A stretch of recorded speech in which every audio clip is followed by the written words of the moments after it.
Hey everybody, it's Chris Load here, and in this screencast I'm going to share with you how to create a class site on the district portal. This is the new interface that we have for our district this year. This is found at portal.sd38.bc.ca, and this is considered the my site. And one of the changes that is new this year is the little waffle icon up here in the top left corner. If you click on that, you can see that we get some options of different places that you can go. You can go to Learn 38, which has all of the district learning resources, your digital staff room for your school. Also inside 38 is where you'll find all things for our district that are not connected to your classroom in your school. This is the public site. If you do have a number of classes that you support, you could create a public site, which is kind of like a launch page for the different classes that you may have.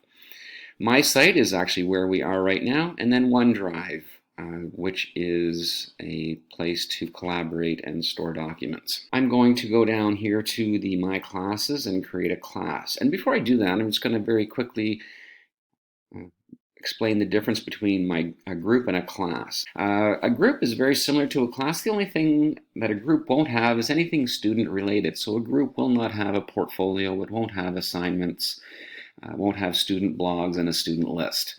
So groups are essentially a website that does not have any student related items in it. We're going to create a class, and you'll see all the different features that are available in a class option. One other thing to note is that you are going to be able to also have the option to hide some sites. So if you are connected to a whole pile of sites and you think, well, I was with that teacher last year and they haven't taken me off their site, you can click the eyeball and that will hide the site. So I'm going to click on Create a Class. And to create a class, you first have to go through a setup process. And the setup process, I guess the very first thing you have to do is the title, but this is part of the setup. This will be 2020. So you could put your division, you could put the year as well, because some teachers create a new class site every year. Some teachers reuse their class sites, it varies. So I'm going to put that information for this class site and then hit create. The setup also involves adding an icon and choosing a color for your class site. You can add a custom icon to your class site or one of the stock icons that are built into the system, and here are the different icons built in. If you want to add your own, you can click on this camera icon and upload your own icon. I'm gonna choose I'm gonna go with the flasks over here, so I'm gonna choose that one, and then when I scroll down, I'm gonna go with a nice we'll go with I don't know what color that is, teal maybe. Click there. Now, one other thing to note, and I've never mentioned this in previous ones, but here, the setup also, we don't have the option, but if you did need to delete a site, you would come back to the setup, and right up here is where you would see an option to delete your class or your class site. So go down and hit next to go to the next step. Here is where we will select all of the different features for our class. The features are organized in, you can see that there's a number of features here that are in the gray bar. These features will exist on your actual home page of your site. Everything from assignments on down to portfolio, those will be in a tab bar. I'm going to select the home page, and then you can see that automatically selects all of the features there. I'm going to leave all of those on there.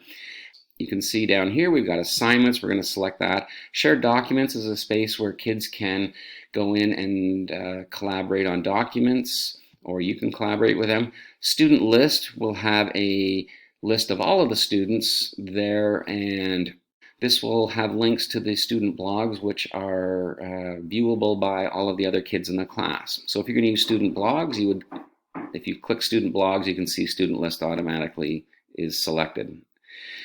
The gallery would be just a picture gallery, and you can organize those into folders.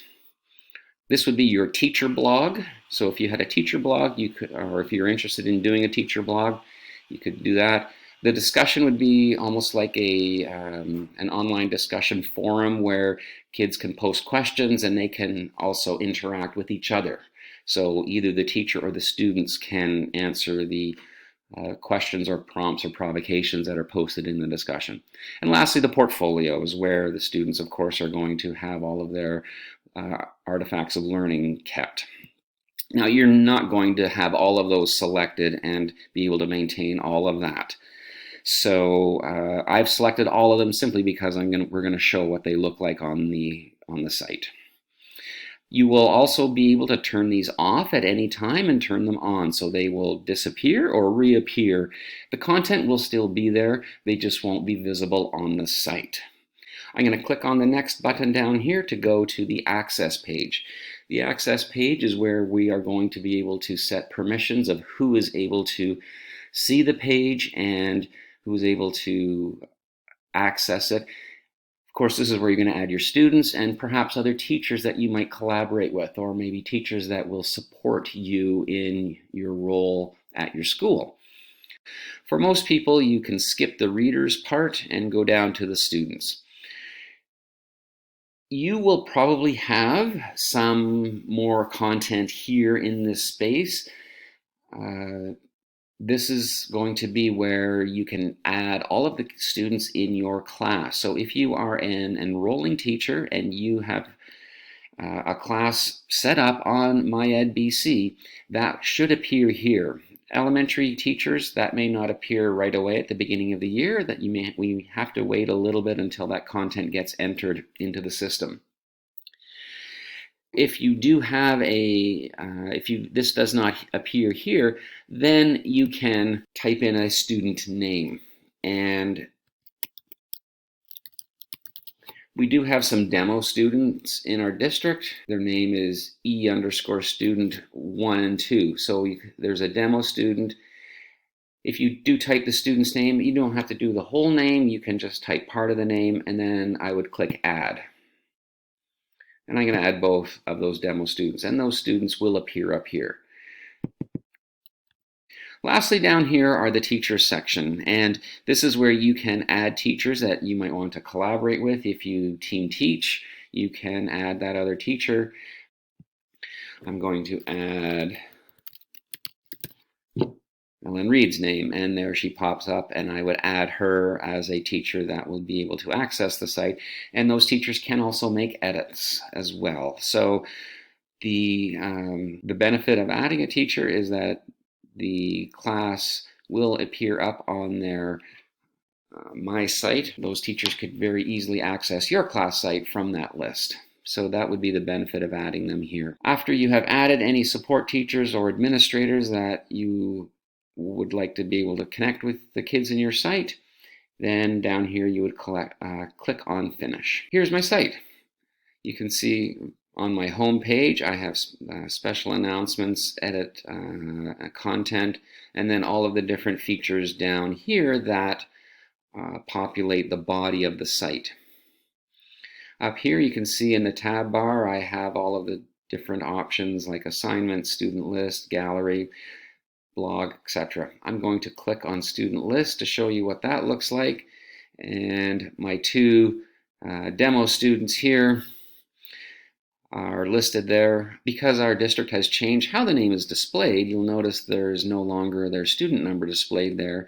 There is less private information shown on this student list. This is something that perhaps might be useful. We have discouraged the posting of the student list in previous years because it did show the student number, which was concerning. So you do have access to the students' blog, their OneDrive, and the portfolio, quick links to those. Other students, when they come here, or other parents, if they come here, will not see, when students come here, they will not see the OneDrive and portfolio icons of the other students. They will only see the blog links where they can click on the blog to look at other students' blogs. I'm going to go back to my home site. That is the setup of our class site for the portal. I hope you find this to be a useful tool in working and collaborating with your students and communicating student learning with your parents. Have a good day.